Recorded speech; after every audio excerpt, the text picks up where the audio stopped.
Well, good evening, Mr. Galati. And good evening, Rena. Miss, How are you today on this Saturday, Eric? I'm fine. There was snow flurries. Now it's turning to water, and I think in today's world, you have no other choice but to force yourself to be fine, no matter whatever you might have on your mind, and so forth and so on. There's no other choice. I'm glad you told me of this show today, and it's going to be very interesting. Um, Well, before we start, I've already within a few minutes had to ban two separate Manny Grossman accounts. oh. I've never known anybody with so many fake accounts, Eric. Mhm. Being accused of using his documents, right? No, when you Because say his he uses documents, other people's documents, does he? what are his documents? Because I have all the films. What would his documents be, Rena? Well, he believes that everything on the People versus David Berkowitz is his, Eric. So Oh, if that's the case, you mean like calling the show now the Grossman Files? yeah, let's call it the Eric Yeah, files. yeah. That has a double meaning. You could say the Grossman Files because he's revealing information he has, which is true, but they're not his files. It's the Son of Sam file, one file. I'm using not computer language. One file. Hello, Steve. One file with hundreds of documents. And, you know, they were the documents that were um, Maury Terry's, the ones that were hidden that I released. And, it's information that's out there for anyone who wants it. We're looking at people who were murdered, to put it simply, or those who survived homicide, and nothing should be hidden. Nothing. I released them for others. Now, oh, thank you very much, Patrick. So anyway, but I'll always give credit, though. I thank you to Maury Terry that it's actually his file and all the documents. Um, I I have not gone through them. People will say, well, why not? Because if I start to go through every single thing, one document, I will want to travel. I will want to interview. I will want to go out. That's where I've arrived at, you see. And you need money for that. You need money to do that. And but it doesn't mean I won't do that in the future. I won't. But that's why it's great doing these shows with you, going over these letters, despite the fact that you believe Berkowitz was alone. I Mhm. can accept that. As I used to say to Manny, I can accept that he was alone, but I still have a feeling there was a collectivity of people.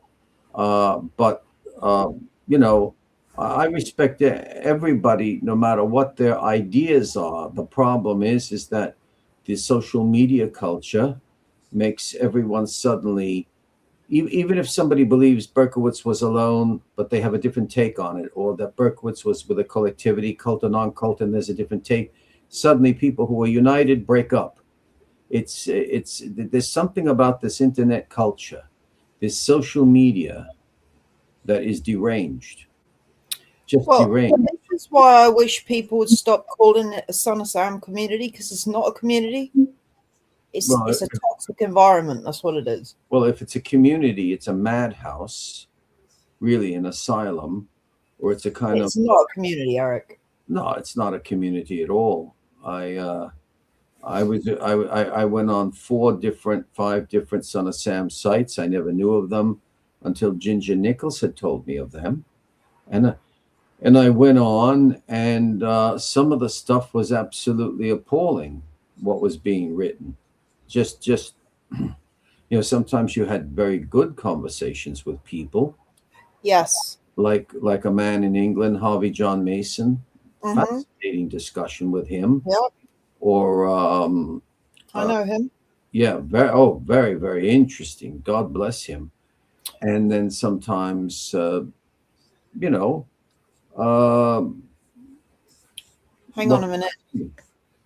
Let me just say, Patrick said, did DB have a CB in his car? Well, I'm aware there was a CB radio found in his apartment in a box of belongings. Yes. I forget what CB means. I know what it is. Scanner, yeah.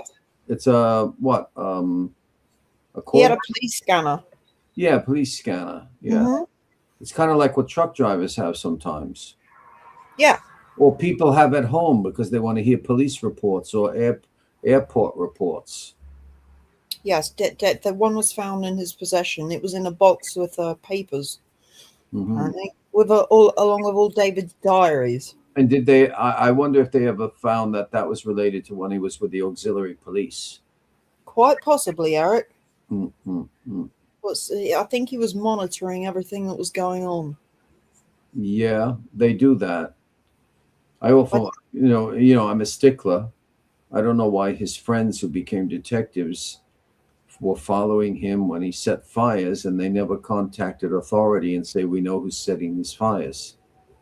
I always get the excuse, "Well, there were thousands of fires that year." Yeah, but you're seeing who's setting a fire off. I do not believe for 1 minute that David set all those fires. Not for one moment. Well, when you say all those fires, you mean every fire in the Bronx? Of course not. Well, no, they attributed thousands of fires to Berkowitz, hundreds of thousands of fires, but there's no way that guy could have No, done no. what he was doing, held down a full-time job along with everything else, and then managed to set all these fires. I never heard that they accused him of that, but that's crazy.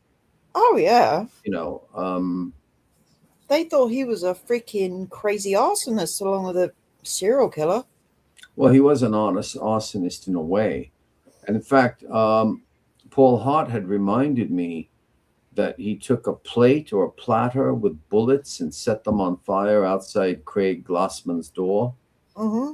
The You know, door is still warped to this day, Eric. It's like got a wave to the door frame. the door is still there. Yeah, I'll post the picture. The door's still there, and the frame is all warped and like wavy. A couple of years ago, Neo went down the hallways and took a video and pictures, and you Uh, can see the door frame is still mashed up. I guess they're keeping it as some form of mod not. Quite possibly, Eric. But Mm-mm. going back to this community nonsense, I mean, yeah, there is no community, and I don't think there ever will be. When I first joined this quote unquote community back at the end of 2022, and I found the groups on Facebook, people were talking about the case then. There was no fighting. There was discussions going on. I was like, this is great. Because none of my friends were interested in this kind of stuff. I was like, this is fantastic. I finally met like-minded people. And it stayed that way for about 6, 7 months. And then suddenly things just like people started to slowly disappear. And then slowly people started fighting more. And then it just went to shit. Mm. What do you think caused the fighting? What do you think was the explosion that I caused? think certain individuals got involved in this case and personalities were clashing, and it really hasn't been the same since. When did you start to join the so-called community? At the beginning of 2023, Oh, I see. All end right. of 2022, Mm-hmm. And how did you get to become an administratoress on the site? That was leash, that. leash, Yeah. How did she reached out to you? because I was more active. I was one of the more active members, and a few people have given up their wrenches, so to say, and I took her up on her offer, and then I enjoyed the role. I mean, granted, there wasn't really a lot to do most days, but Mm, mm. yeah, I enjoyed it when people were discussing the case, Eric, and then slowly, just the fighting just took over, and it's never been the same way since. And Yeah. it's like a clash of personalities now, and who can be top dog, who's the best researcher. Nobody works together anymore; it's against each other. No, no, no, no. Even the people that are on the same wavelength as this case, in this case, all fighting. Hmm. And Yeah. it's a shame because there's no one that wants to get involved anymore. For now. For now. Maybe things will change if more documentaries come out or whatever, more books come out. Mm-hmm. But at the moment, it's just fighting, fighting, fighting, as you see on a daily basis. Mm. It would be interesting to get more testimonies, though, from people who were victims who survived. That would be interesting. Well, we know, Eric, without Maury, none of us would be here. And that's a fact. Yeah, that's true. Like him or loathe him. What? Without Maury Terry, and I'd say Josh Seaman's documentary, a vast majority of people would not be interested in this case, including me.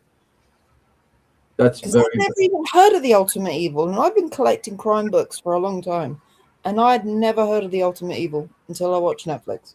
yeah, and there's nothing wrong with that.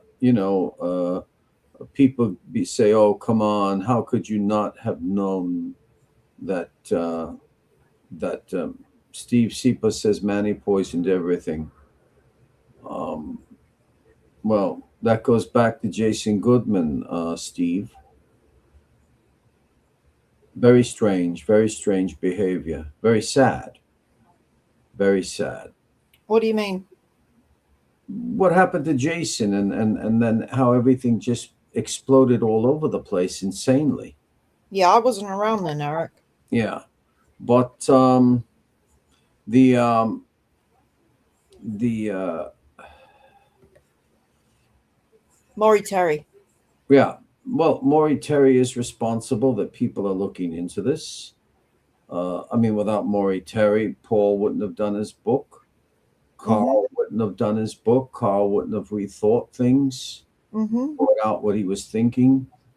Um, but the big question I always have biographically is, why did Maury Terry not want to accept help from others? I almost get the feeling that he closed off and something went wrong with what became a profound interest. It became an obsession. Yeah, he was very controlling over this case, wasn't he, Eric? Yeah, yeah. Like I believe John Rinciari, the detective who's considered one of the finest law enforcement officers, that Deputy Chief of Police of Yonkers, um, George Rutledge, said, along with Lieutenant Hanley. He loved the book, but he says, when you get to Charles Manson, I found that, a bit incredible, unbelievable. And Maury Terry just turned his back on him, and, um, you know, uh, I wouldn't have mind if somebody says I find it incredible, and because the man has an interest, I would have started to have a discussion with the person and say, well, this is why I think such and such and such and such is true. But of course, um, once you put Charles Manson on the cover of The Ultimate Evil, the original edition, he's in the title, you better believe that you're going to have a crime book that sells like hotcakes. And it's going to increase people's interest in the Son of Sam case. Have you ever seen this flipper list, Eric? No, no. Now you say it's called a flipper list. Yes. Explain to people what that means, because when I hear flipper, not that I'm immersed in popular culture, the famous dolphin, or was it a porpoise, the show Flipper, what Well, a flipper list he is might a have used, he might wait, let me say, he might have actually used the word flipper, thinking of the dolphin. I mean, he normally one might say a flip list or something, but go ahead, explain a, it. a flipper list is a law enforcement term Ah, Slang, not official legal phrase, for a list of people who are most likely to flip. All right. uh-huh. Cooperate with police, turn informant, confess, or testify in exchange for leniency. And there's also a term mostly used when you really get into very profound crime called a grass, grass. And Yeah, you say here that's a grass. That yeah, he's a grass. that's used in all languages, despite uh, it not being English. Uh, Well, it says investigations, especially into organized crime, gangs, terrorist cells, cults, conspiracy cases. Detectives will often rank suspects by weak loyalty, prior criminal records, mental instability, drug addiction, financial stress, fear of long sentences, personality, talkative, attention seeking, guilt prone. So it's quite those most likely to break off informally considered on a flipper list. So I suppose like vulnerable people that are likely to break and flip out, like mhm, give intel. So mhm. I think so this is Maury Terry's flipper list. So it's August 28th, 1997, 2 months shy, if the date is correct, of 20 years since the release of the first edition by Dolphin Doubleday of The Ultimate Evil. 2 months shy. And he says, for the investigating agency, who would is he saying hopefully that there would be an investigating agency, or is there one involved at this moment? Good question, Eric. Because it's in proximity of when New York Police Department Detective Sergeant Mike Cordella has permission to go from the New York Police Department area into Yonkers. But that's 1990. Yes, 97, I think. 97 or a time in 96, but not when Rothstein's there. Anyway, that's interesting. Who, or is he just saying for the investigating agency whom he hopes would come along? Son of Sam investigation updated witness flipper list. August 28th, 1997, compiled for the investigating agency by M. Terry. Status of each person is in italics at the end of their synopsis. Mm-hmm. And this is his introduction. Introduction. Per informant, statements, and other evidence. All of these individuals are alleged to be either Son of Sam cult members or associates, or to have been involved in or with the group in its pre-Son of Sam days. Apparently, all are still living. The degree of guilt and knowledge varies among them, but all have differing extents of relevant information which can be applied towards building cases against the main targets of this investigation. Okay, so he's saying that every single individual could be culpable, right? Directly or indirectly. That's right. So therefore, culpability. So it's not as if you and I are on a street corner and we never spoke about what we saw. That's not being culpable. You could say morally, but so he's making an allegation against everyone here. Some on this list allegedly had real-time knowledge of the cult's role in the Son of Sam shootings as they happened, and at least 3 people noted herein are alleged to have actually been at the Son of Sam crime scenes.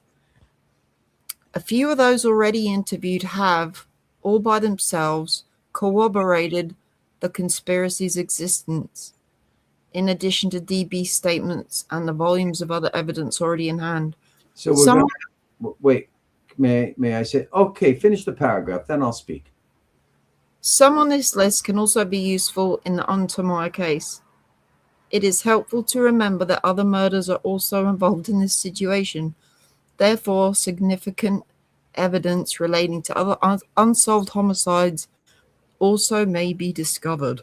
Oh, that's interesting. But let's go back up where he says a few of those already interviewed have all by themselves corroborated the conspiracy's existence. So we're waiting to see who are the few who have been interviewed, and was he the one who interviewed them alone, or also others, and have corroborated the conspiracy's existence. So therefore, who on this list gives that corroboration? But that last sentence has an historical significance. Relating to other unsolved homicides also may be discovered. Now, what are the unsolved homicides? You know immediately which one comes up to mind. Tell us, Eric. Wendy Savino, even though I don't believe it. You see what I mean? Yeah, I don't think Maury had any idea Wendy existed. Oh, no. He would have been there like a bat out of hell. He would have been straight onto the case. But it's quite interesting in speaking of other homicides. Perhaps he's talking about Arliss Perry. Perhaps he's talking about, and these are facts. These people were murdered. The couple, it's quite frightening that he writes of being found on the roadside of New Jersey with the blood drained from their bodies. So that he could be referring to that. The city of John Carr. The city where each of these people lived during the Son of Sam era appears next to their names. To date, there are about 75 names of varying priority status on this list. As of August 28th, just 12 of these whose names appear first on the roster have been interviewed, and follow-ups are necessary with virtually all of those. Unless otherwise noted, the witnesses are still in Metro New York in Westchester, or even in Yonkers itself in 1997. Mm-hmm. Per informant statements and other data, the conspiracy was hatched in Westchester, specifically in the White Plains area, and in Yonkers itself, in Untermeyer and the garage behind 316 Warburton Avenue, etc. The killers allegedly departed for the Son of Sam shootings from Untermeyer and the 316 Warburton garage. So he has a departure from two areas, Untermeyer Park and Gardens, and a garage at 316 Warburton. That's Road, Warburton Road, or yeah, the car house. Mm-hmm. Allegedly though, it's alleged.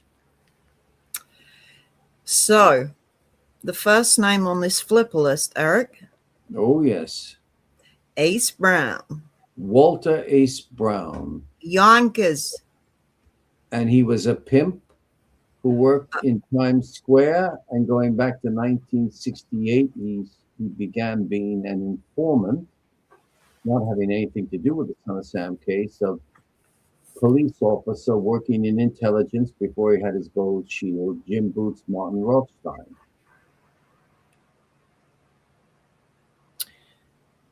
Ace Brown, Yonkers. Pimp with much knowledge from the 60s through the Son of Sam era. Info on kids, Untermeyer, Son of Sam, cult origins, rich names involved, etc. Saw DB meeting with his roommate, John DeFrenza, in a Yonkers coffee shop. Also stated John was involved with the cult and that John was at DB's apartment the day of DB's arrest and came home with DB's mail, part of the last-minute cleanup. DB confirms this is true. By itself, this Ace statement confirms the conspiracy.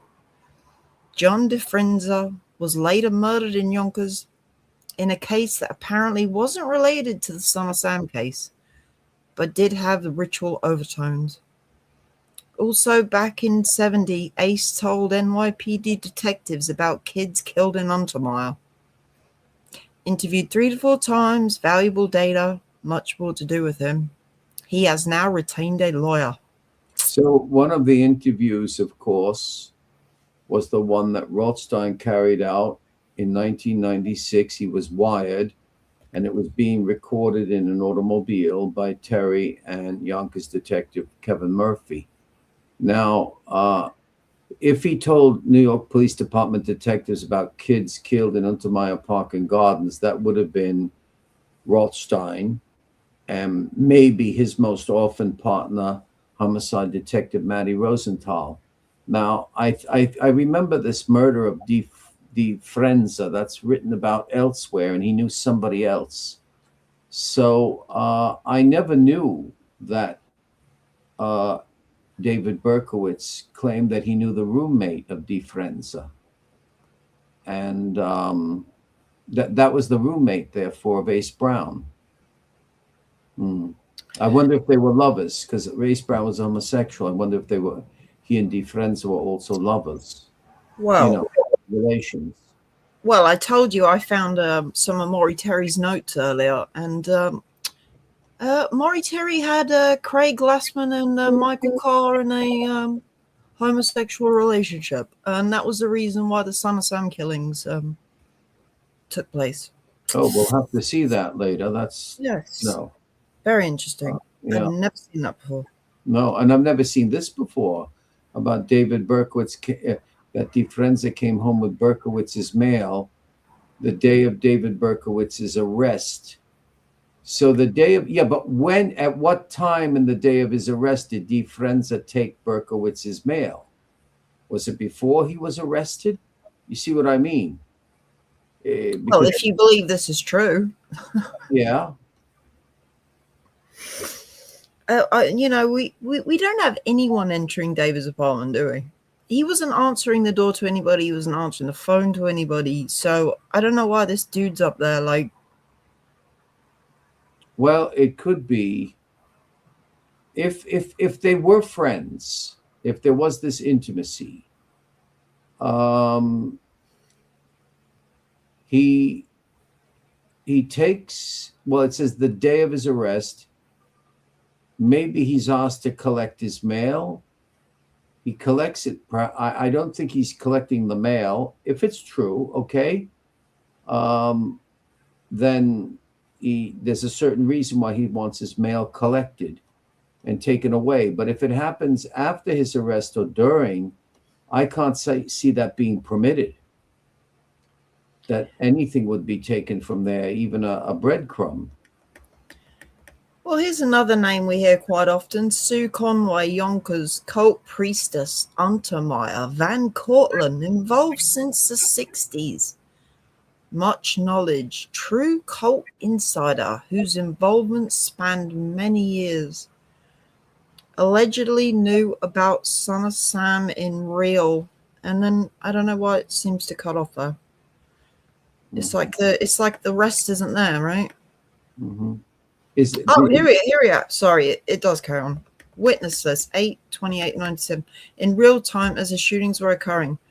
Also confirming the conspiracy all by herself, she has admitted she saw DB at Untermeyer with a group of people heavy into black magic, and also admitted she was once in DB's car in Yonkers. DB was a busy guy, wasn't he? Mm-mm. She is also among those who heard about kids killed in Untermeyer in the pre-Son of Sam years.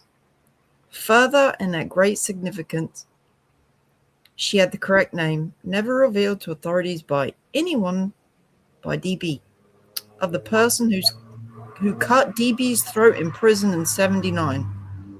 She knew this person from Yonkers.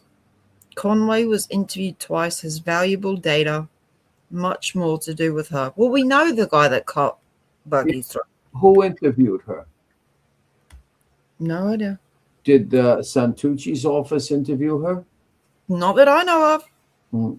See, I would like for Terry to have said, I interviewed her. Interviewed by who? I interviewed her twice. So who was she interviewed by? Probably by Maury. And also, is she deceased now? I don't know when she died, Eric. I don't know nothing about Susan Conway. Mm-hmm. Well, the only time that name came up again is in an essay written where there was an attack on Maximilian Häusler, if you remember last year. And, What do you mean, Eric? there was an essay where I think there was an interview essay with Jonathan Mitchell.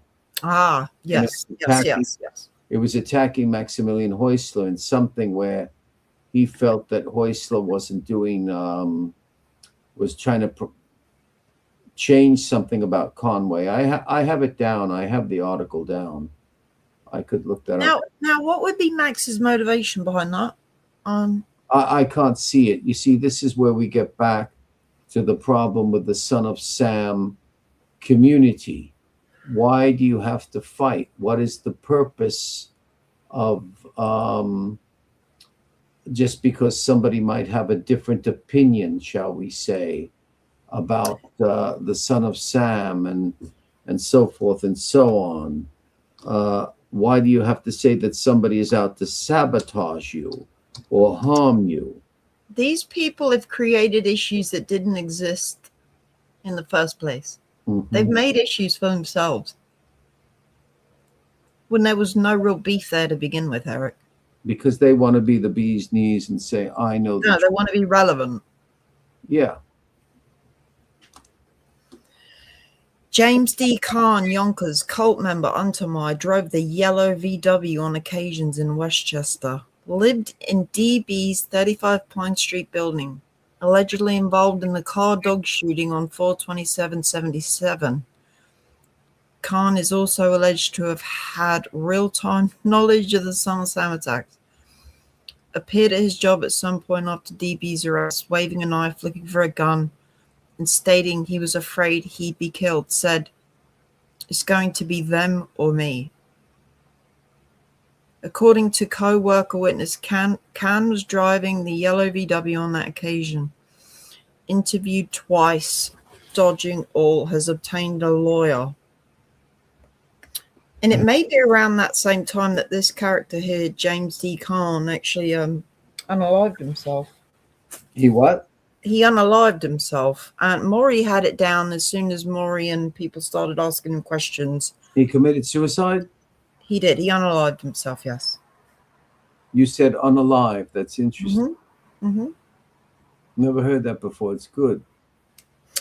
Yeah, so Maury had him down as he was afraid and afraid to be caught or whatever. And the I'd like to know who the witness was. suicide. I'd like to know who the informant was.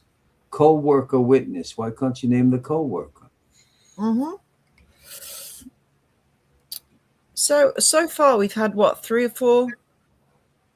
Yeah. All claiming to have inside information, and there's apparently 75 people directly and indirectly involved in the Son of Sam case.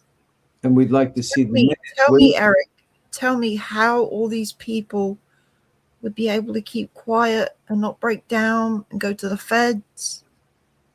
I mean, you see what happened in the Manson case. One of them ended up blabbing in jail. Yeah. That's a fraction of the people involved in this case. And yet only one person in 2026 stands convicted of the Son of Sam crimes. Well, that's an interesting analogy to make, because, you know, it is possible there's other murders and many other actions that are taking place by Manson or people associated with Manson. But here, I'm asking, what did Maury Terry do with the interviews? How did he interview him? Was it audio tape? Was anything filmed? That would be very, very interesting. Maybe those are the tapes Zeman has. Yeah, and you know, I asked a true crime reporter, why, if he has anything else, why doesn't he release it? And she says maybe he wants to make an extra film in the future. But I think Joshua Zeman has claimed he doesn't want to do that. That's not his motive. But still, I'd really, really love to, you know just what the whole just what's there. What are they saying? How are they speaking? Are they saying, look, I got to be careful, I can't talk, uh, anyway, go forward. 75 people is a lot, Eric, however you look at this. Oh Right. yeah. Well, it's too shy of the 77 of that other list that David Berkowitz signed and made an affidavit of. He made it a legal. He made it a legal document. Was it 77 or 75? Might be 75. I don't know why. I am always thinking of 77. It must be something else I've seen. Both odd numbers. Mm-hmm. So next on the list, we got Peter Quinn, another Yonkers resident, right? And possibly his ex-wife, Rudine, and brother Artie, right? So you got one person here, Peter Quinn, but maybe possibly his ex-wife, Rudine, and her brother Artie, right? That you might throw them in the mix as well, right? Just for safekeeping. Mm. Quinn lived at 289 Warburton, near the cars. Seems like everyone in the vicinity of Wicker Street and Warburton were pretty much thrown in this mix too, right? Mm. Quinn lived at 289 Warburton, near the cars, in a residence singled out by DB. Quinn, a former employee of the Yonkers Animal Shelter, was first targeted by a Yonkers arson investigator. Quinn hung up dogs and photographed them, and apparently also stole dogs for rituals. He was a cult member and half-brother of John DeFrenza, and now murdered cult member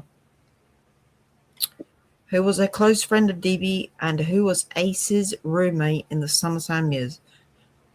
Quinn was also a close pal of Sue Conway and others from the Ashburton Mulford Gardens part of the cult crowd. Here we go again. Interviewed once. Interviewed by who? Admitted knowing the cars and admitted hanging out in Untermeyer. Has obtained a lawyer. Rudine Quinn, Pete's ex-wife, interviewed once. Provided important corroboration of DB regarding the relationship between the cars and Quinn. Interviewed by who, Maury? That's right. You see, so far though, I'm just being objective. The way he has explained everything in these paragraphs, though, objectively, nothing is far-fetched. What's lacking is that we don't have historical documentation to support it. Nothing really is far-fetched. He's just saying this one knew that one, and all of it could be true. But where are the interviews? Nothing was ever properly categorized and put in order by him, it seems. Or he did, and he gave it to other people. And does Joshua Zeman have it, or was it given to when he had an association with Ed Sanders? This material has to exist someplace. I do believe that he interviewed people. I do believe that. It's written out far too well. It's not like he's scribbling on paper ideas. Wouldn't you agree with me? Yes, it's very unclear. Mm-hmm. It's very unclear. Mm-hmm. No, well, I say that what he's writing is clear, but what it makes you cry out for more information. Yeah, who was doing the interviewing? Yeah. Good point. This was his main job, but the notes seem a little amateurish. I agree. Mm-hmm. I came across the paperwork that was sent to Santucci earlier. That was quite interesting, seeing what they were working with at the beginning. Mm-hmm. Maybe we could go over that one day, Eric. I think Yes. you'd find that rather interesting. Oh, yes. So next on the list, we got Barbara Casca. It's the first time I'm hearing this name. another Yonkers resident, and possibly John DeFrenza's male friend. What is it? Is it transgender or Must be, transvestite? yeah. Yep. She Well, alleged hmm she allegedly later lived with. Hmm. Oh, In- so this is a transvestite because yes. inexplicably his name is still unknown. His name. Another very valuable witness, Barbara was involved on the fringes at Untermeyer. Admittedly had met DB and was the quote unquote girlfriend of Ace Brown's roommate, John. This John DeFrenza character knew a lot of people, didn't he? Well, yeah, yeah. If you were intimate with Ace Brown, and you were in that underground world and their cultural orientation. It seems, I mean, Ace Brown probably would not have had him living with him as a roommate if he didn't trust him. In quotation marks, we've got in Barbara is another who confirms the conspiracy all by herself. Interviewed once, provided valuable data, as did Ace Brown, about John DeFrance's being in the cult and having been at DB's apartment the day of his arrest. She added another guy was also there that day. DB confirms this and states that second person was Richie Sparazza. Barbara Casca also saw John and DB together speaking to one another in a ritual code language. Another who confirms the conspiracy all by herself. She also may have more to add. So this John DeFrenza, You see, this is why I also released these documents called files. Computer language calls each page put up a file. the Galati files. That's why I released them. I go 99% of these names we never brought up when I did our other excellent shows. They were never brought up. Most of these names, Defianza, yes, but it's incredible. It's incredible. There's so much here to dig into. I think Donald Savage might have been mentioned. Go ahead. All right. Who's next on the list? Donald Savage, Yonkers. Postal employee in Yonkers during Son of Sam era, alleged cult member who knew DB and cultist Richie Sparazza. Now, when have we ever had any proof Richie Sparazza was an occultist, Eric? Where does he get this from? Richie Sparazza went to work with DB. Yeah, I don't remember Richie Sperazza ever being called being involved with a cult. Never. One person we know did say if anybody who could have been involved with him, it would have been Richie Sperazza. Our friend Neo had said that to me when you were present. If there could have been, if there might have been, maybe Sperazza, but I think driving him away or doing something like that. Yeah, he was accused, Eric, by other people. Yeah, see, if I was Terry, I would have written Richie Sparazza has during this talk with Donald Savage has been revealed to also have been part of the cult. You see what I mean? But instead, it's presented as if we all knew that Sparazza was part of the cult. Well, I read the newspaper report from Sparazza, and he had DB at his house with his wife eating on Christmas Eve of '76, and he said David abruptly got up and left on his own.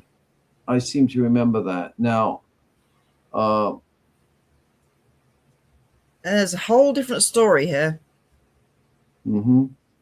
Sparazza and is believed to have been with them at Sparazza's apartment on Christmas Eve of '76, shortly before DB and Sparazza shot the Netto dog at 18 Wicker Street. Savage was actually turned in as a son of Sam suspect by the dad of his ex-girlfriend's Carol Cheshire.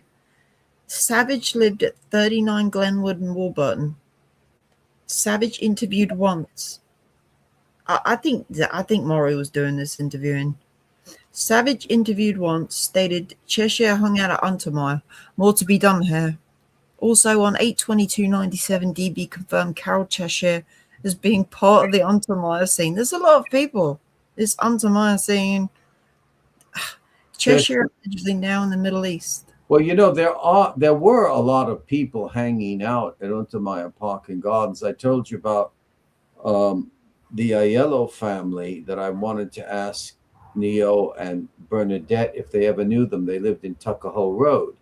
And as my friend Bill Aiello told me, he said the woman, wore this deep, deep black mascara just in black. And they said she was a Satanist and went to a far end of Untermeyer Park and Gardens. But were they the cult? A lot of people went and did these things in these parks, but it doesn't mean that they were a cult that was homicidal. And but I find it fascinating. Yeah, I agree with you. It's Terry doing these interviews because there's far too many people interviewed. I think he would have actually told us who interviewed them. Santucci, this one, that one. But I believe this has all been interviewed by Terry. Marianne Dobransky, another Yonkers individual, valuable witness, traveled to Canada in about 70, almost certainly via process, with cultist Sue Conway and brother Ed, process title, who was a Yonkers resident now ID'd as Ralph Marcel. Marcel was killed by a car. How can he be killed by a car in Florida on 6/15/81? It's like the car got up and killed him. That's what that sounds like, Eric. What he means is run over? Yeah, hit by a car. Curious circumstances. In Montreal, Marcel Conway and Anne admittedly met with French terrorists.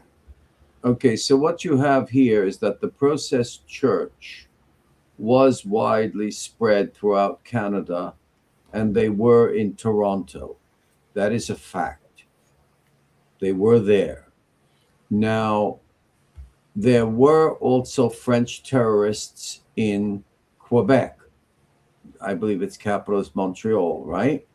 There were French terrorists there. There was French mafia, the French Canadians. They're French, associated with those down in Marseille. And, you could get deeper into this. There is a French intelligence factor to the assassination of John Fitzgerald Kennedy. But I'm not saying these people had anything to do with it. But these entities did exist in Montreal and in Canada. So he interviewed her once. Now, you see, this is the thing. Remember when I asked Rothstein why didn't he interview more people? And, why didn't he go forward to interview people? And Rothstein said because he didn't have their confidence. He didn't have, I said, trust. And he said, that's it. He couldn't gain their trust. But here, these people seem to trust him. And they are giving interviews to him if these interviews do indeed exist. Suzanne Levy, New Rochelle, ran a pet store in New Rochelle, ex-wife of NR cop Alan Levy. Much to say about Sue. That's allegedly it's New Rochelle, NR. New Rochelle cop Alan Levy. Much to say about Sue. Allegedly at sex parties with cult members in Sound Shore area.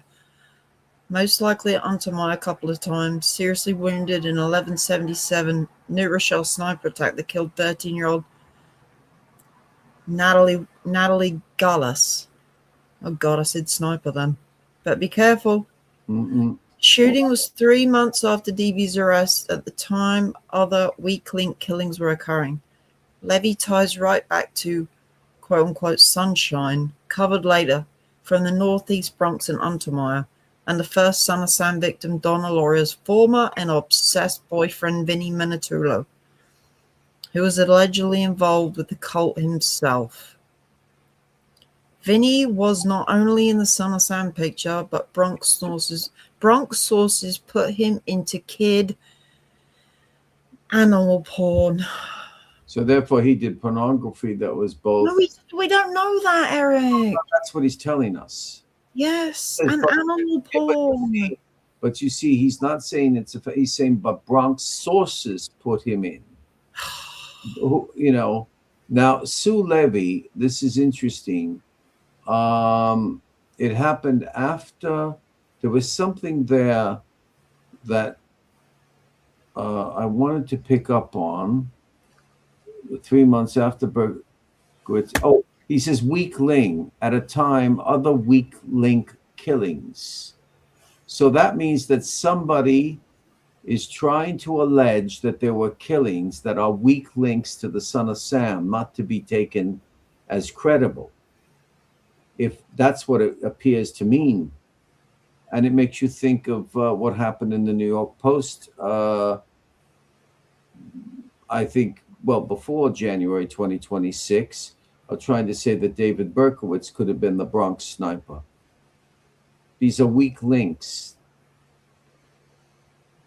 So we've got a character called Wayne Conway here. Is this Susan's brother? I've heard that name. Another Yonkers character, brother of Priestess Sue. Yes. While not a cult member, he's very familiar with some of those involved. Admittedly saw DB in the Playroom Bar on Nepperham a few times, including shortly before his arrest. David was a busy boy, wasn't he? Yeah. Well, I'm sure while he was involved with these homicides, he went to other places and did other things. It's amazing he was getting bothered by these dogs if he was never at home. Mm-hmm. Nepperham a few times, including shortly before his arrest. On that occasion, DB was talking to Marty, the bartender, T.N. Chinitz, a.k.a. Shapiro, currently Wayne's lover. These descriptions are amazing, Eric. DB confirms he knew Marty, stating he was involved a lot with drugs, dealing, a little bit with the occult. All true. Marty, covered later in this report, also knew 60s cult member brother John Paul, an important link. That's Rainieri. Mm-hmm. That is, by knowing both DB and brother John Paul, Marty spans the decades. Wayne Conway was spoken to only once, and just very briefly when he accompanied his sister Sue to an interview last winter. Wayne has much more knowledge.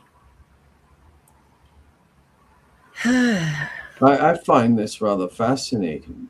I mean, you know, it makes you want to really go out and find these people. Mickey Rose, NYC, an AKA of someone who is an important player for many reasons, heavily involved with the process and also a pal of Michael Carr. Knew in real time that process was a major force behind the Son of Sam shootings and many other atrocities. Mickey has confessed he arranged the 81 murders of key Son of Sam figure Ron Sisman and co-ed Liz Platzman. Now that interests me. Mickey, who is willing to testify, has been debriefed in depth. Crucial data. Debriefed.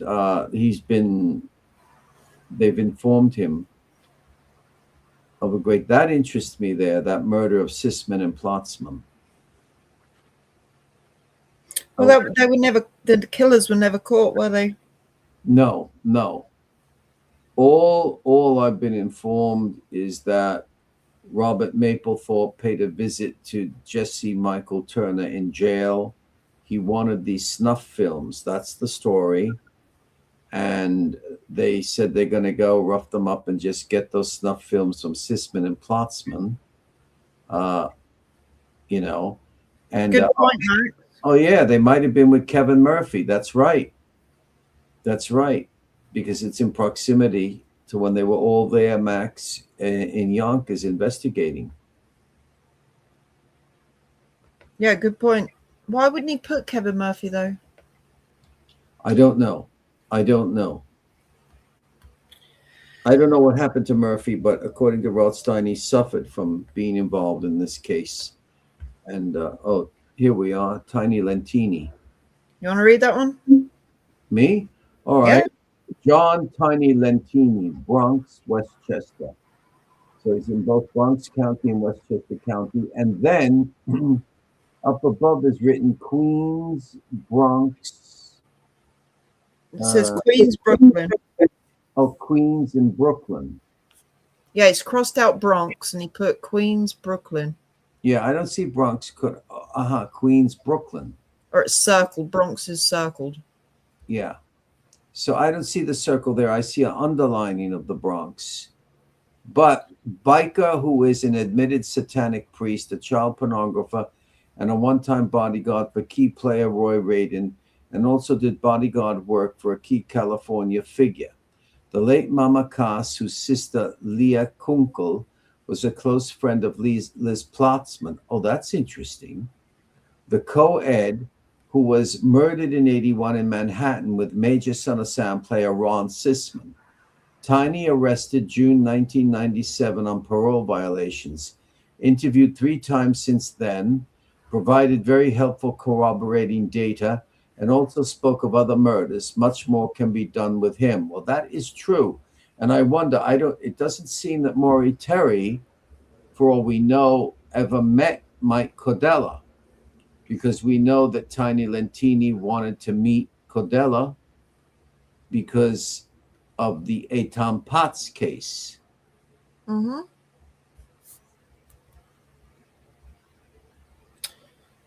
So, read this one, Eric. By the way, with regards to Lentini, there is a great deal of information.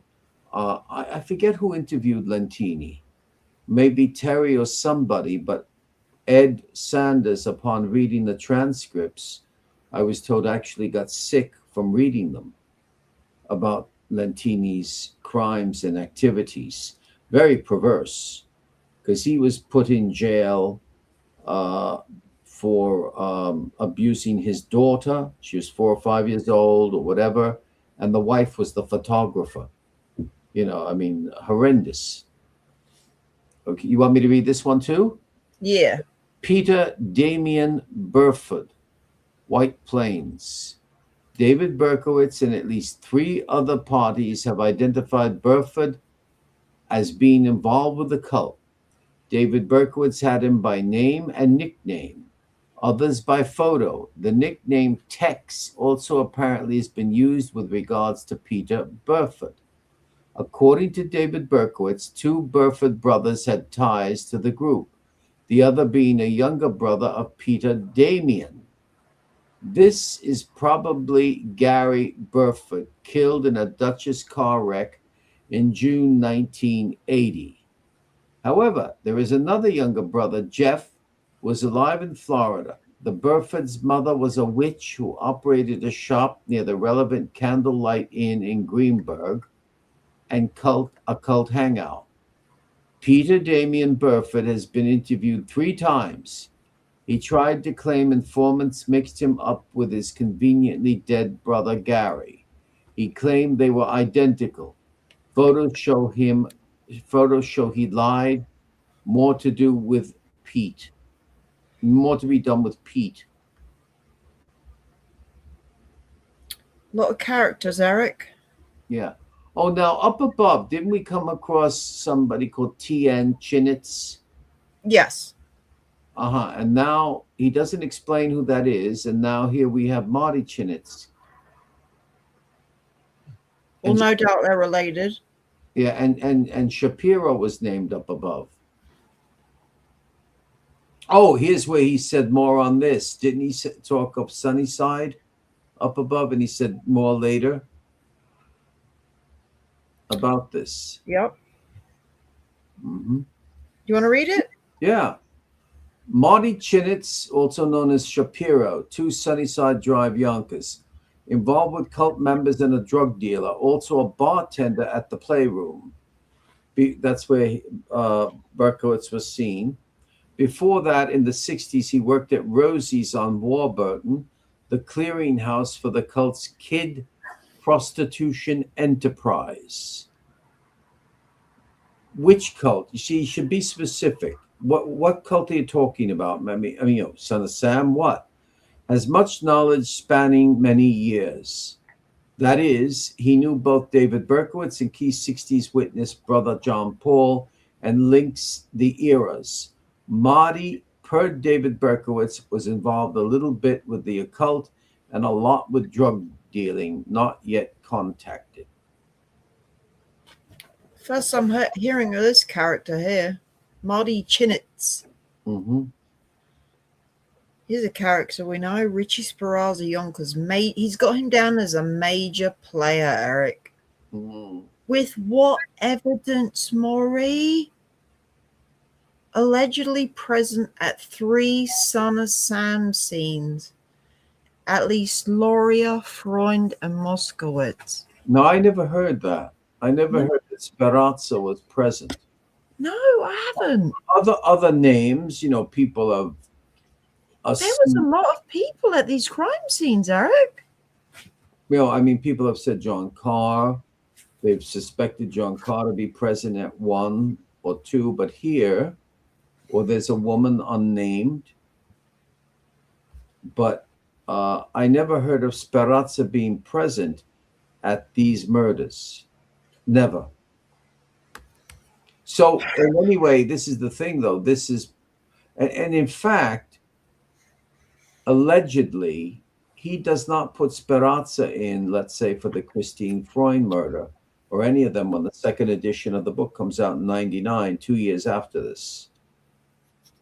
So I have to give him credit because he's saying allegedly. It may not be true. See, that's what it is, Rena, allegedly. And it's not in The Ultimate Evil. Also allegedly present at the infamous Westchester JPD meeting with process to plan Son of Sam, involved with DB in shooting the Neto family dog on the porch of 18. He's saying here, not allegedly involved.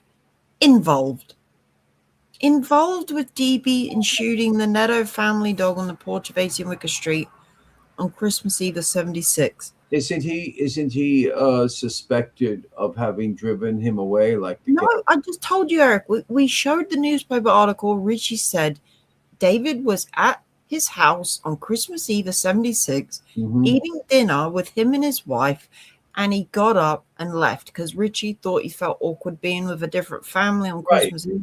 Right. But I'm just comparing this with... He lived around the corner from the Nettos. Why would he need to be in a getaway car, Eric? He could walk there in minutes.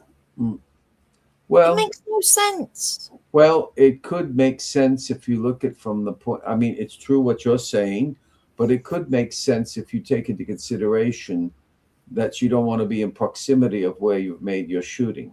Yeah, but you make more noise in a getaway car than you're on foot. You draw more attention in a car than when you're on foot hiding behind the freaking trees. Well, it depends who's driving you and where they're taking you. There was a lot of wooded areas around there, Eric. That's how he was sniping dogs and... Sex criminal history. Stopped by Yonkers PD the day after DB's arrest and stated he knew DB and was afraid of being killed or implicated. Allegedly was at DB's the day of the arrest with John DeFrenza and helped remove some last-minute items. Not yet contacted. A prime target to flip. Very important. Okay, so here's the first interview, Derek. They found nothing on him. Here's the first time he speaks in his little reports, the synopses of somebody flipping. Do you notice that? It's a prime target to flip. it's the first time he talks of somebody being a flipper, to flip. I mean, it's just absolutely amazing. And then he says here that Speranza was afraid of being killed or implicated. Who was he afraid of being killed by? Berkowitz, the cult, if there was one? Who was he afraid of being killed by?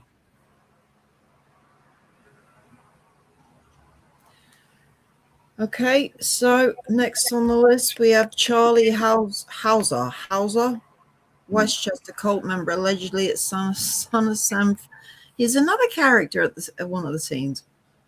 Son of Sam Freunty almost contacted Maury in the early 80s to help, but backed off due to fear. Very important. Likely to cooperate if given a deal or immunity.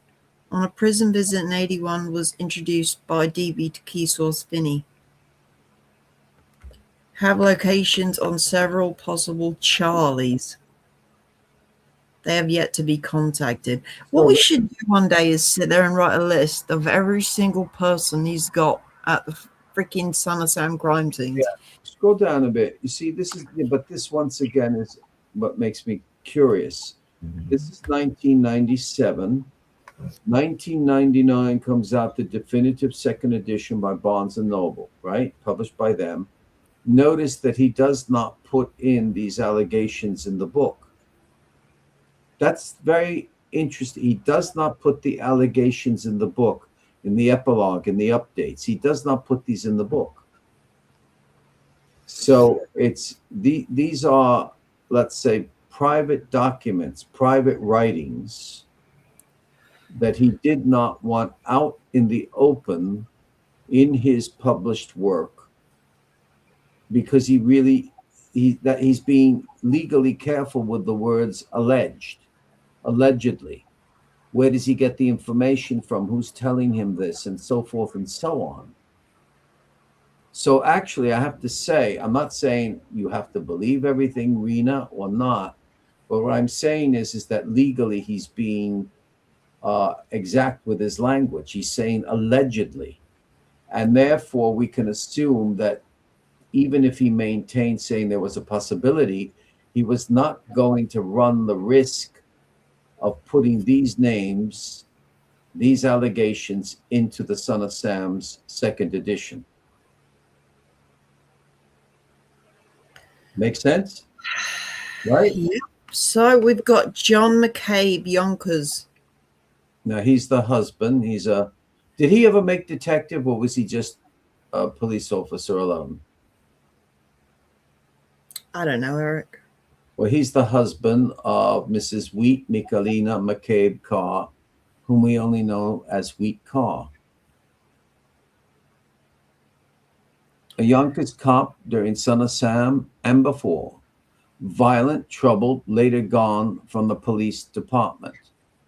But as a cop, allegedly had knowledge as far back as 1970 to 1971 that a cult was at Untermaier and that murders may have occurred there.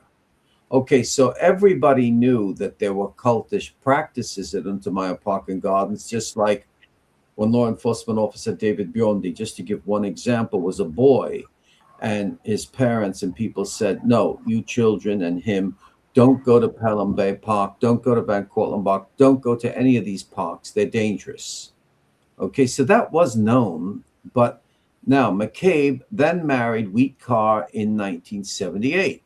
1979, he threatened to unleash his German Shepherd at Queens District Attorney investigators. Now, that must be the Queens County District Attorney Santucci. Here, Terry says he threatens to unleash his German Shepherd.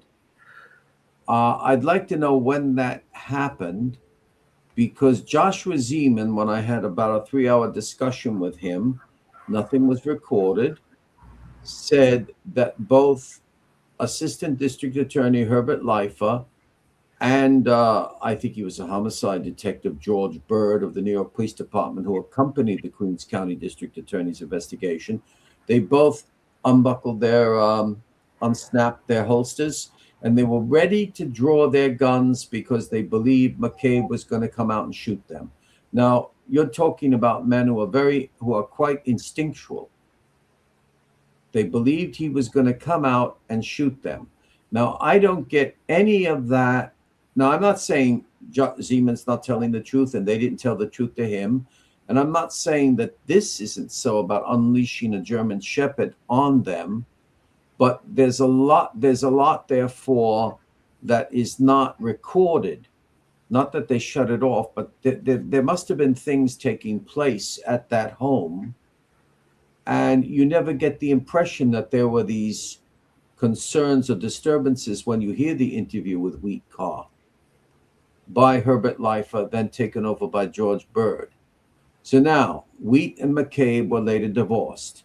McCabe, under the influence of alcohol, once stated to a cop, to paraphrase, I had to marry Wheat. I got involved in some real weird stuff and I had to marry her.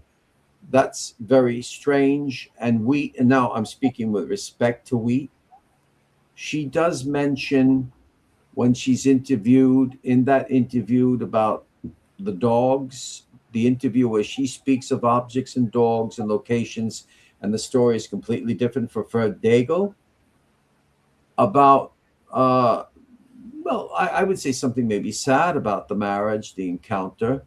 She does mention something like that, if you recall. And I say that with compassion for her. I'm not scandalizing. Now, McCabe is also related to another suspect, Tom Gerksness, never knew of him, a pal of Mike Carr. Gerksness allegedly was at the Son of Sam Moskowitz scene.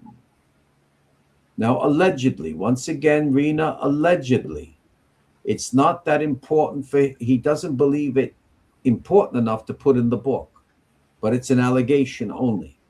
A prime source states McCabe was not part of the cult's rituals, but others say they wouldn't be surprised if he was into its drug and sex operations. In the 80s, Yonkers police sources reported that McCabe had owned a 44 caliber bulldog, which Wheat may have used. McCabe has not been interviewed yet. Well, what do you mean she may have used it? May, I mean, shooting range or what? Well, she was handy with a gun, apparently. Oh yeah, they knew how to use their guns. I mean, when she explained that her brother was murdered and not didn't commit suicide in the position he was in and how his body fell, she's giving a very rudimentary outline of what is in the detailed professional homicide analysis given by Hank Chinotti.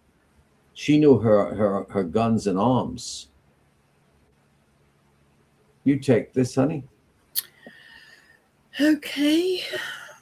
Wendy Kaplan, New York City, a well-known and admitted witch from the old Warlock shop, Brooklyn Heights, and Magical Child, Manhattan crowd. Wendy is alleged to have been on the Son of Sam Cardinaro shooting. Beyond that, she would have much knowledge of the entire occult sex underground. Very valuable. A prime target to flip. Okay, so if Not she yet contacted. he's not saying she's guilty of anything. Well, she would have known a lot about the occult and sex underground if she frequented the Warlock shop and the Magical Child. That's for sure.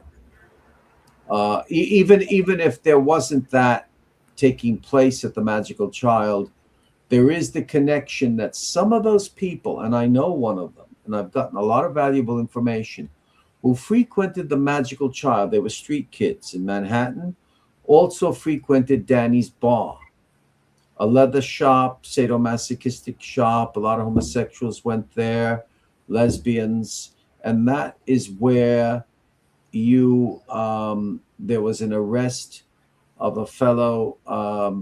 Oh God, I have his name. I got the testimony from a person whom I can't name, who had lived in New York and then went to live in New Jersey, and a very important person. But we can't even find the arrest record, but it's actually true. So this woman probably had a lot of information about the underground scene.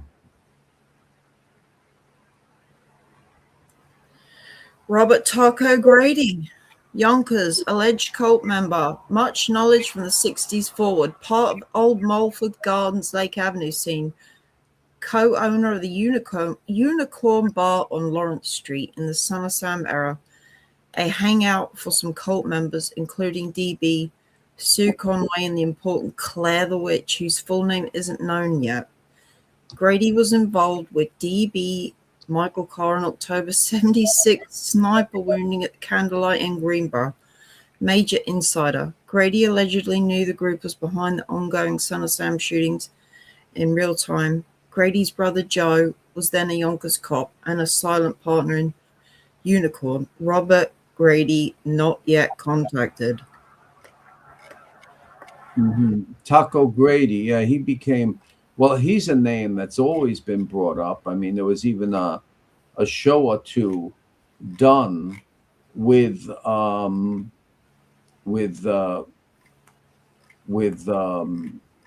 him, and you know, I'm looking now for that name. Here it is. Robert DeVries. That's the man arrested. Robert DeVries was arrested, and yeah, he was a school teacher and used to have students over for the weekend to molest and take photos. I reported him to the Federal Bureau of Investigation. I may still have the report. It's been a long time. Very brave, whoever this person is, and I can't name because this person could be murdered for this, even though the years have passed. All the years that passed, you know? And this is very important information if something ever in the future comes up, because I believe it has to do with a lot of trafficking. De Vries, a Dutch name, capital D, lowercase e, capital V, lowercase R-I-E-S. Okay? Very interesting. Mm-hmm. This is a funny name. The Twisted Sisters, Hooker Sisters. Oh, God, Twisted Sisters. That later on became a rock and roll group many years later. Or were they out there? With the Twisted Sisters? Yeah, I think they were in the 80s, weren't they? Yeah, they may have already been out there. I think I came like Big Breasted Wendy. Yeah, I think I came across this thing of Twisted Sisters before, the Hooker Sisters. Twisted Sisters, Hooker Sisters. Yonkers, still to be ID'd. 2 likely sisters have been singled out. These girls were young hookers who were involved with cult at Untermeyer. Saw much, can offer important testimony. They were always at Untermeyer and always stayed there late at night. DB drove them home from Untermeyer once or twice. They lived in the Homefield section near the section. Let me read that again. They lived in the Homefield section near a section of St. Mary's Cemetery. Several Yonkers police officers recall these girls but can't remember their names. Have names and locations of 2 likely candidates. They have yet to be contacted. One in New Jersey, the other in Florida. He's got people all over the place, isn't he? Yeah. Yeah. Well, you're eventually going to find many, many people, many names and things. But notice that he doesn't speak of these. Oh, he says, I think that's Big Breasted Wendy. What an odd name. But Maximilian, do you mean Twisted Sisters is Big Breasted Wendy? Because here we have a plurality, 2 likely sisters. You see, there's one thing that's interesting, Rena. We're going through quite a number of people, right? Notice that flipping only appears with one person. One person does he say flip. He calls it a flipper list, but he only designates one as he may flip. All these other people are people, it appears to me, who are not those who would flip, but people who could contribute more information on the whole cultural environment. Do you agree with me, or do you find it different from what I'm saying? I know what you're saying, Eric. Yeah. There's a lot of characters he's got involved in these Son of Sam crimes, though. Too many to wrap my head around, to be honest. Mm-mm. And even like you read one person, three of their relatives were maybe involved. I mean, how would all these people keep quiet, Eric? Well, you see, this is why I say you have to pay attention to the adverb allegedly, and where there isn't allegedly. And to the one person, I think it's Perazzo saying he may flip. You follow what I'm saying? Maximilian is saying there's no Wendy Kaplan. Uh, what what do you mean? She doesn't exist, or she has another name, Maximilian? What do you mean by that? Anyway, uh, shall we go to Charlie Pettigano? Well, keep an eye on the chat in case Max replies, and I'll Yeah, keep yeah. reading because Oh, yeah. I didn't mean to. Once. I'm in another screen here. Oh. Shall I read? No, if he replies, tell me he replies. Oh yeah, I will. I will. I Okay. will. Uh, Charlie Pettigano, Bronx, alleged cult member at Van Cortlandt and Untermeyer. Joined group about 73 at Van Cortlandt. Knew the cars and Sue Conway's pal Claire the Witch. Claire the Witch told a future NYPD detectives in 78, we're in Atlanta now. This referred to Process, who had just opened a shop in Atlanta shortly before the murders began there. No, wait. Shortly before child murders. Child murders began there. Mhm. Pettigano also told this future cop about quote-unquote things buried at Untermeyer, Okay. not yet contacted. Yeah, things. He doesn't say people. Things. What things?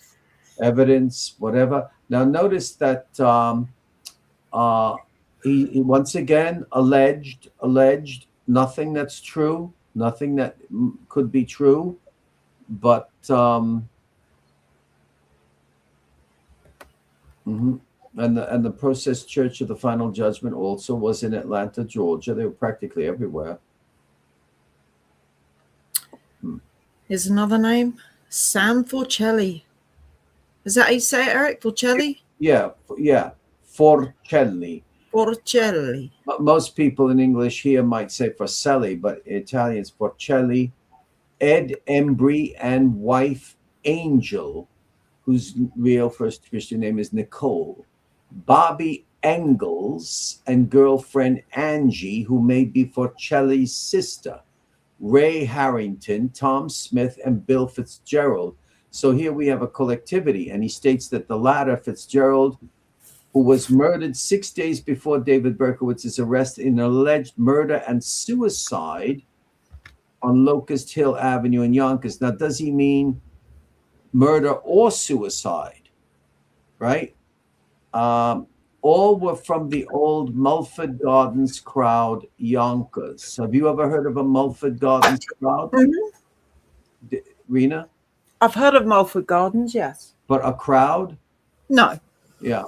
Much information. That's interesting now. Much information in varying degrees can be gleaned from these people, as all were affiliated with the cult in one way or another going back many years. Fitzgerald is dead. None of the others have been contacted. Present locations of some not established. Although Harrington, who is important, is currently in Kentucky.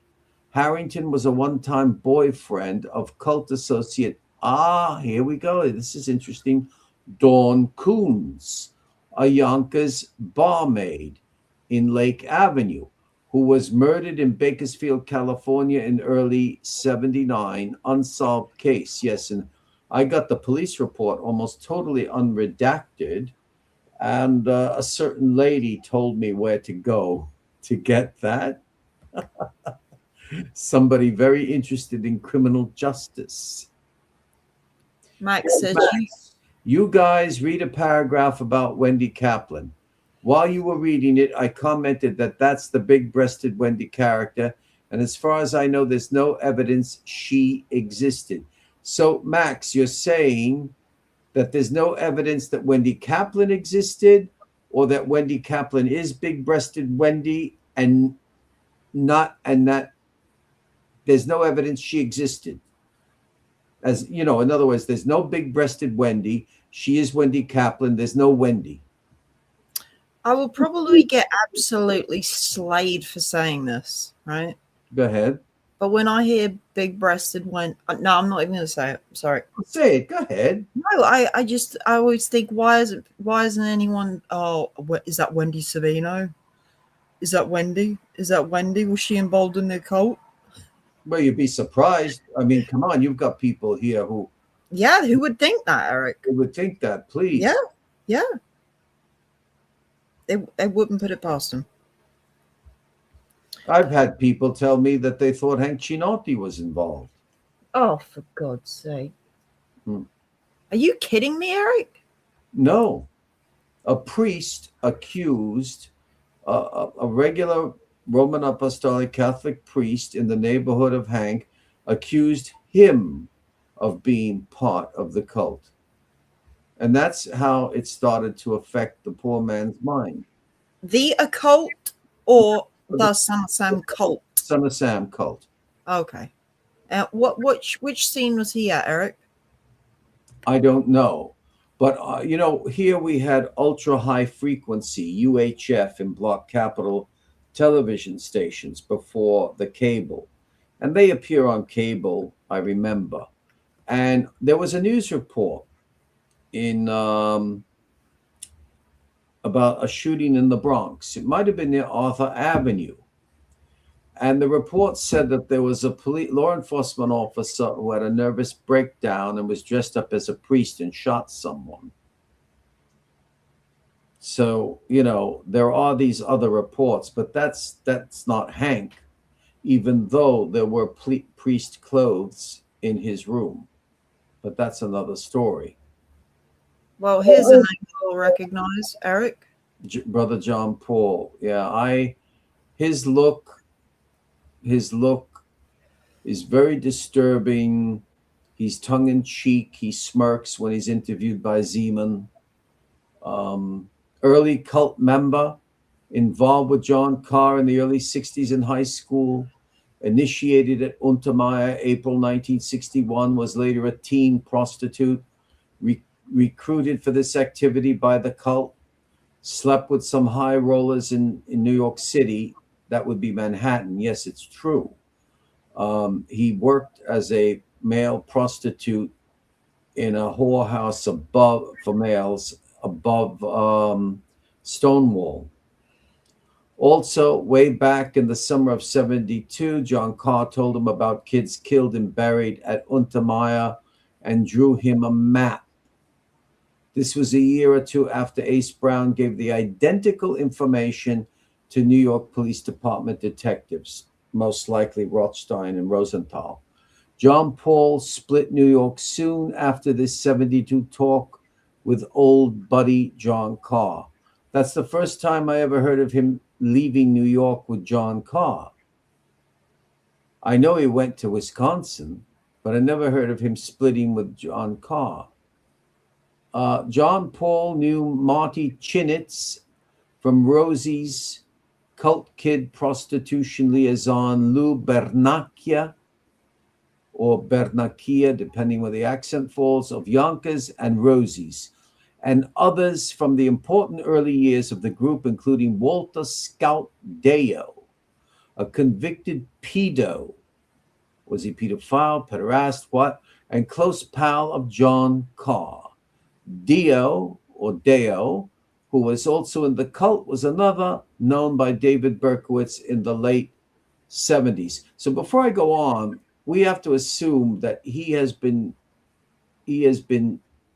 asking David Berkowitz about these names, and David Berkowitz has been confirming yes or no. This is aside from the other 75 names that are high rollers on that document. Doesn't you see what I mean? So Yeah. we're assuming David Berkowitz, from what he writes, is telling about all these people. Now, this also makes me bring up the fact that, and you have agreed with me in the past, that David Berkowitz can't talk about others because he could lose his life. He could be murdered even today, or people that he knows on the outside, family members, his nieces, could be murdered. but here he is speaking freely. If he did indeed speak of these people, you see what I mean? Yeah, well, He would have been murdered long ago if it was that dangerous. John Paul also has firsthand testimony about early rituals and about two kids murdered and buried in northwest Yonkers in 1968, in a then wooded area that was virtually across the street from the home of alleged cultist and child molester Dr. William J. Garvin. I seem to remember that name. John Paul also photographed several Northwest Yonkers homes allegedly occupied by 60s cult members. Where are these photographs? yeah. Where are they? Do we have? He doesn't say allegedly photographed. He said photographed them, allegedly occupied. That's the allegation. We also provided information relating to Sacred Heart High School teacher Karen Ballstrom's death in Van Cortlandt Park on a satanic holiday, April 24th, 1965. Interviewed many times by M. Terry since 92, also interviewed by a couple of police officers, has provided much important data, has lived in the Midwest since early 73. Well, one of the places in the Midwest was Wisconsin. Oh, here's sunshine. Here is the sunshine he said later on we'll get to.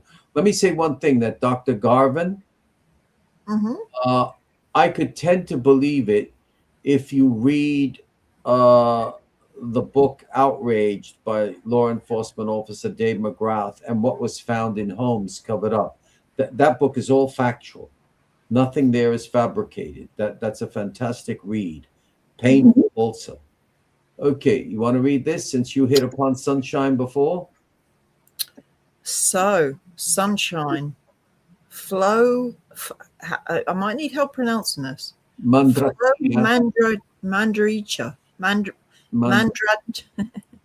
I would say Mandrakia, but it might also be pronounced, it could have two, Mandrakia. Mandrakia. Yeah, Mandrakia. It's like the Dracula. Mandrakia. Northeast Bronx, important player. Hung out with Colt at Untermeyer. Why does he call it Untermeyer and not Untermeyer Park? I guess some people write abbreviated. If it was me, I would always be saying Untermeyer Park and Gardens. I always give the full name. Oh, you always give full names, Eric. Mm-hmm. With titles. ID'd as quote-unquote sunshine by the non-involved quote-unquote Untermeyer artist. Would that be? We all know who that is, don't we? Billy the artist? Billy the Untermeyer artist. A bullshit artist to some. Mm-hmm. I don't trust that man's eyes. Informant to others. He's like Brother John Rainieri. If you look at their face, their eyes. Do you think he's got shifty eyes? Well, Billy the artist and Brother John Rainieri have different looks, but inherently they give a look of criminals. They're playing with you. Convicts? No, they're stimulating you. They love to be involved in it, but they love to drip and drop things to, play with your mind. And also ID'd as quote-unquote sunshine by a top prison source who met her via DB at a prison quote-unquote festival. He quotes and unquotes things a lot, doesn't he? Mm-hmm. In 81, when she was visiting another, still unnamed inmate. And what would be a prison festival? I have absolutely no bloody idea, Eric. What were they allowing the prisoners to celebrate? Prisoner things? Yeah. I've never heard of a prison festival. The 4th of July. What could that be code for? I have no idea. Riot?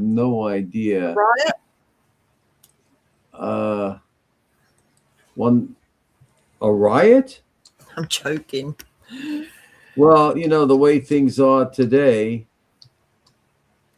Hey, maybe bringing in drugs to the prisoners. Yeah, that could be it. You don't know. Mhm. They're allowed to do a lot of things here. Well, it's 2026 and drugs are still very, very freely available in prisons. They use drones now to drop drugs, don't they? Here on, let's get something right. Hear that? What's that? Mandrakya Mandrakia. falls on the A. All right, we're going to read a few more, Eric, and then I think we're going to do a part two because this list is, we're only on page 7 of 20. So we've got a long way to go, Eric. So we'll do a couple more and call it quits. Yeah, a lot to give people something to think about. Sunshine also later ID'd by various Bronx sources. She dated Frank Signorelli, whom New Rochelle police say was the unindicted sniper who killed 13-year-old Natalie Gallus and wounded Sue Levy, then 37, in November 77. So therefore, this guy wasn't indicted, but the police believed he was the sniper. Signorelli also appeared at Untermeyer and had a thing for Flo's daughter, who was about 13 in 77. Oh, geez, that's young. Signorelli died of a heart attack in jail in about 80. Was in for attempted murder of a black named Charles Gordon, whom Signorelli accused of dating Flo Sunshine Mandracchia. Brava. Signorelli was an Son of Sam cult affiliate and was once related by marriage to Carol Gallus, mother of Natalie, who was killed when Sue Levy was wounded. Miss Gallus wrote to Maury Terry that Signorelli was also a good friend of Fred Cowan, the neo-Nazi killer from New Rochelle, who was a cult affiliate, but not member. Oh, he's not a member, he's just an affiliate, right? Mm. This chain of Sunshine, Signorelli, Levy, Minatulo, etc., may well tie to the unsolved murder in New Rochelle of cult affiliate Joseph Carrozza. On New Year's Eve of 81, Sunshine not yet contacted. Carrozza is an affiliate?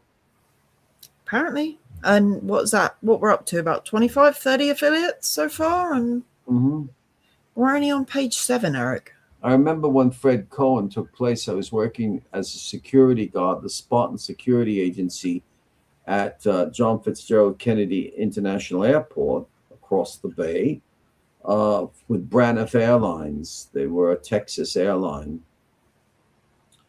And I remember when that happened, they saw it as a deranged man who was a neo-Nazi. And, you see, there's affiliation. I mean, you and I could meet these cult peoples, but we could even meet somebody who's with them and have a sandwich or an ice cream, and we meet them and we talk. Oh, you come here often? Just small talk. It doesn't mean you affiliate with them. But I want to know where these interviews are. This is too well written by him. It's far too well written by him. It's as if he was making synopses. You had said before we were on air that this appears almost to have been something that could have been in one of those 2 books that were never published, but yet had international standard book numbers and titles. Well, it's around the time the book was being prepared, wasn't it? I mean, yeah, right around that time. So, there's some other interesting documents that look like they were notes for the book that we talked about a few weeks ago. I Am the Son of Sam. More names. So far, what do you make of it? Forget if you disagree with me or whatever. What do you, Rena, make of this so far? What, this list? Yeah. I just think Maury was grasping at straws and trying to place anyone with a slight criminal record that could sound good as being part of this cult. And he was trying to tie them all together. Or I can't make sense of it, Eric. You see, there's too much that he Too writes, much going on. right? But there is too much that he writes where I tend to believe that ABC knew XYZ. I mean, I, if Maury had, like, let's say, less than 10 people, it may have been believable. We're talking 75 people, Eric. That's an astronomical number. Involved directly or indirectly. Maury had them on the list. They were in his eyesight. mm, And yet one man is in jail for these crimes. mhm. Well, And I you see, you can belong to a cult. What does it mean to be? You can belong to a cult. You could even be killing dogs and sacrificing. You could even maybe be, God forbid, raping someone, and those are crimes. But it doesn't mean that you went out and partook in the 44 caliber killer son of Sam shootings. And that is what the last major testimony of David Berkowitz states in Dr. Michael Caparelli's book. He frequented these rituals, he frequented all of this, but he never says, then they went with me out to murder. You see? So it's as if the story is slightly different, that these people were, was this like a center, and it was part of a ritual that you had well, to Eric, keep it's someone only right. human nature that people brag, people confess, people get drunk, angry, scared, want attention. Someone would have slipped up by now, Eric. You know, You mean if they were really guilty? if they knew something. That's true. But I've spoken recently, I tried. There are people also, well, people who just don't want to be involved and they should talk. I could sound like Mauritarian and say, well, why didn't Lenny Dapolito get in touch with me when his wife was kind enough to phone him? He divorced, the first wife. She tried to help me. She phoned him and she says, I've given Lenny your details. And I says, well, I hope he phones. Likewise, uh, I'm not hopping on this. Kevin Murphy, in wanting to get that tape that Rothstein made, and Rothstein wanted it played publicly. Even on our show, we could have done it because he said the information should be out there, and that's why I like Rothstein. He doesn't want anything hidden, put everything out. Or there's somebody else who we were going to maybe have on the show. I don't want to name this person. It's not Paul Hart. Paul Hart is doing other investigative work, but a lady, fine lady. I got along well with her, very well. But then I believe the excuse she gave wasn't a lie, but it came from fear. There's a lot of people who have a lot of fear about this. Let's just stop and think. Whether you believe Berkowitz was alone or with a collectivity, look at the police officers who, even after this case ended, supposedly, who have fear, absolute fear, and don't talk all the way, like Chinotti, or even a member of Chinotti's family who called me, his cousin, saying, don't talk to Hank about this. He's not in his right mind right now. Don't you understand? This case is still open and people don't realize it. So I just, that people are frightened, Rena. Holding information about a series of murders secret for some time, it would cause guilt with some people, paranoia, breakdown, and talk to family members. Serial killers with accomplices almost always end up exposed through one weak link, right? Yeah. I mean, I agree with you. I agree with you, but there's an awful lot of cowards out there also. and I have no sympathy for the coward. That somebody says, I'm afraid, I'm afraid. Fine. I have a friend, I won't name him again. He worked for the Social Security Administration. And the woman came up to him at the time of the shootings and said, look, look. And he says, my God, she didn't even say anything. That looks like our colleague. First name was Jack. He can't remember the full name. It's Social Security Administration on Horace Harding Boulevard in Corona, Queens County. And he said to me, I almost went to the police, but then I was afraid.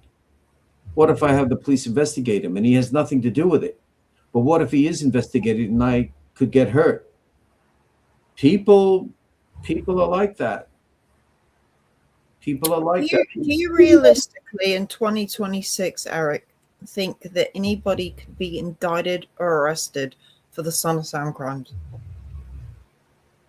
I'll hedge my bets that it's almost impossible. Mm-hmm. With the years that have passed, it is almost impossible. Almost impossible. Mm-hmm. Only if there was a pure, true cleansing of wanting to cleanse one's soul. If that is what is needed to be, it can only be David Berkowitz. And we're not going to get something one way or the other because of how I put in a time zone. The stories change. Back and forth, back and forth, back and forth.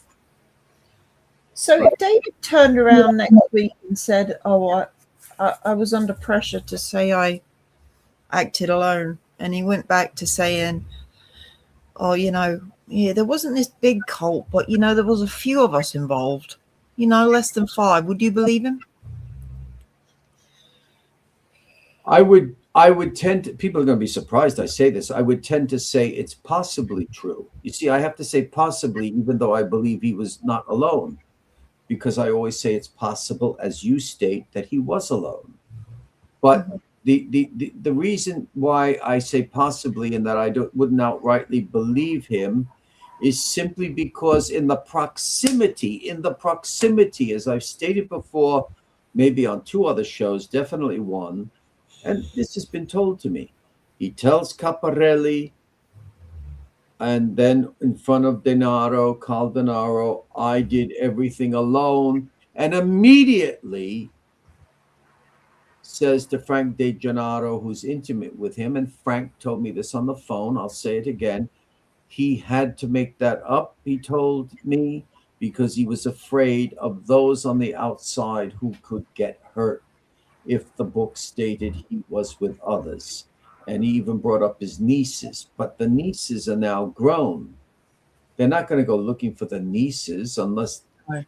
For people to murder the nieces, let's say, there would have to have been an intimacy, something intimate about the nieces. You see what I mean? I just... Yeah, as far as I'm aware, none of David's family were harmed. No. And he was talking actively in the 90s on national TV too. Yeah, that's right. So when people tell me, well, he would have been considered a rat in prison, he would have been murdered. What rat? Rat wasn't even considered a mouse? Nobody tried to murder him. Nobody tried to kill him. Eric, I sometimes look at David and think, how are you allowed to live a full life in prison? Yeah, but you're still alive and breathing. That's right. When people like my mother, who was a good person, who brought many children into this world, the job she did, and you stole her away from me. Who stole her? What, you mean God? Yes, but yet someone like David, who stole people's lives. My mother brought people into this world. He took people away, and yet he's been allowed to live. Well, I know. It's look, I don't blame you for saying God stole my mother from me. That's poetic.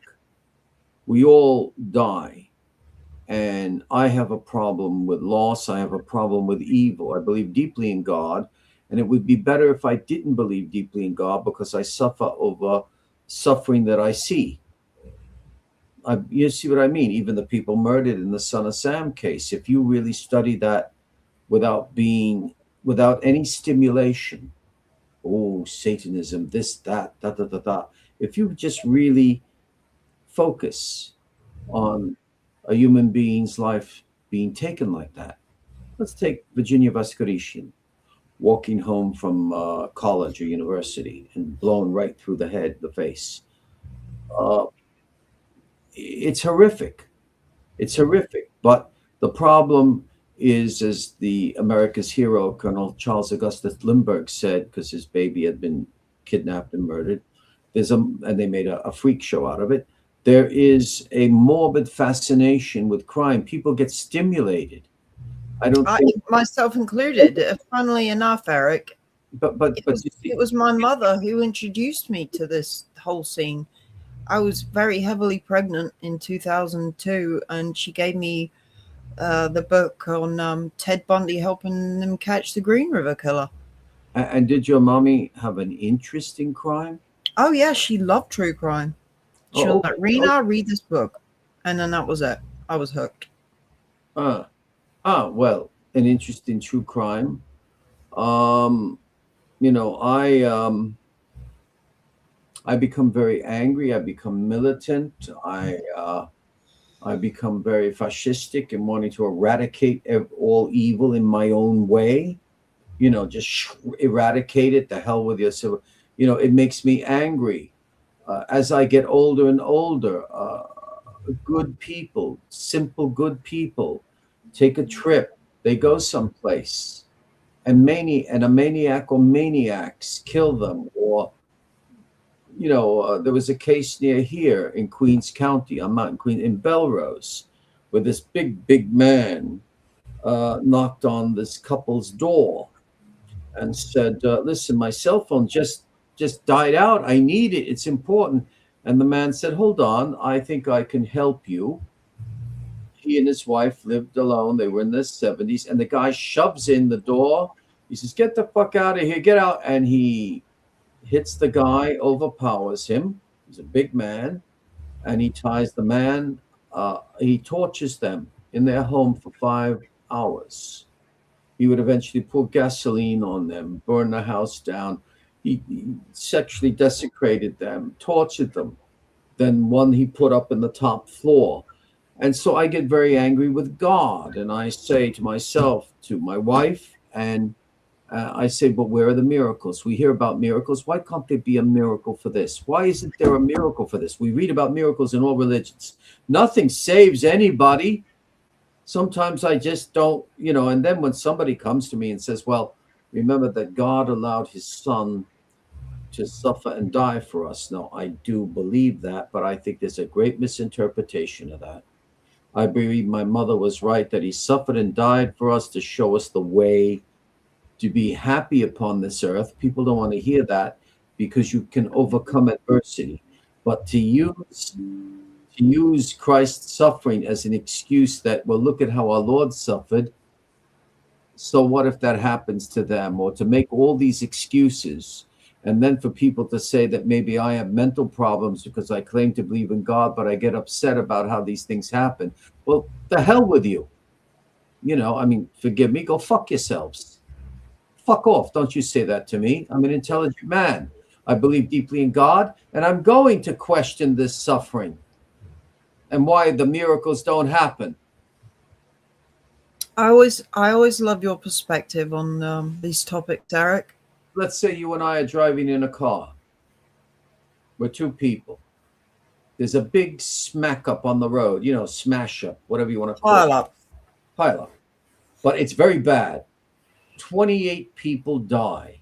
You and I survive. Now, I'm not against the poetic usage of miracle. It's a miracle we're safe.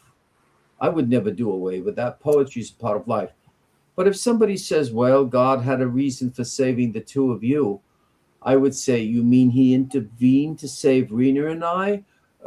Okay, then I want 28 Lazaruses rising from the dead. Save the other people. You mean he decides those 28 have to die for a reason, but those two have to remain alive. You get my point? I do, but I will never understand why God takes away He the doesn't. most amazing people but lets evil people prosper and live. Yeah, but you see, I have a different view, and many. I'm a traditional Catholic, and I'm a perennialist. I look at the other religions, and by analogy and their mysticism. Uh, which many Catholics would attack me for, but the hell with them. I'm on my own. You don't like it? Once again, I've never used this line, but I'm fed up. Go fuck yourselves. Okay? Don't try and put a veil of happiness in front of my eyes. Or sense to me. The problem is that I don't think that God decides to take your mother. It's the chaos that took place after the fall of our first parents. Do And you think there has to be a balance of good and evil? Is that why? um, I guess there is a balance of good and evil. I suppose there is a balance of good and evil. But I had a friend, Baron Vincenzo Lidoni, and he lost his eyesight. He woke up one morning and his retinas went. He never regained his sight for over 30 years. My mother always believed that maybe the radiation treatment in Paris to the cancer in his throat could have affected the retinas. And I remember when I'm in hospital with him once again in Rome, and he said, um, I said, oh, in Italian speaking, there's the young man that will be your roommate, and he said to me, I wonder if he's good. And then he says, of course he's a good person. Of course he's good. Because all the rotten people don't end up like us, out of frustration. Out of frustration. And it's a very curious thing. Sometimes some very, very evil people, rotten people, it's almost as if there's a kind of immune system where the good people suffer. Have you noticed Yeah. that sometimes? Yeah, there seems to be a lot more evil in this world lately, Eric, than good. Oh, it's being revealed. Yeah, but you see, the problem is that people say, "Oh, look at how immoral our society is," and I said, "Oh, if it was only immoral, then we would have moral to counter it. Everything today's shot. It's amoral. It's amoral. There's nothing." It's like I see very, very, very, very awful people getting money donated to them on YouTube, Eric. And they say things like, I don't care about the 9/11 victims. I don't care about school shootings. I don't care about Sandy Hook. And people are actively giving these YouTubers money, Eric. I don't understand it. You're rewarding bad behavior because unfortunately we live in times where people want to see drama. What about the girls in the balcony, as if Jeffrey Dahmer was Elvis Presley, getting on a high, seeing him, fantasizing about being with him. Well, that's a whole different topic, Eric. Well, look, we did a fine show. I think Well, very to be to be continued, Eric. fair mind. I think you're right, Rena. I think that all of this might have been, another book he was preparing, Hmm. but I will have to go into legalities. I can't take a shallow answer. I want to know why each of those books that were never published, one was supposed to be about Steinberg, another The Son of Sam, Hmm. Hmm. why they were given, though, international standard book numbers abbreviated in Yep. higher case letters, ISBN, and they appear on Amazon Books and on other book sites, because there's 34 other book sites, not just Amazon, and you can maybe get a better deal on them.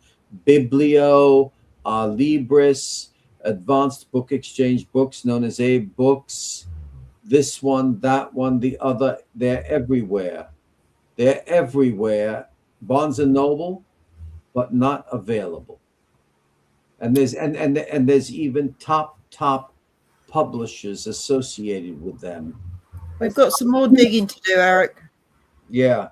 Well, I wish Joshua Zeman would come on. I wish that I mean, Ed Sanders, I'm told, is rather I've been told the whole thing shocked him when reading about Tani Lentini from Maury Terry. But I wish Thank you, Patrick. Thank you, Steve. I want these people to put everything out. We're not making money out of it. We don't want blood money. All right. Do your thing, Eric. All right, you two. God bless you. Stay well, and To we'll. be continued. Oh yes, yes. Great show as always. God bless you. God bless.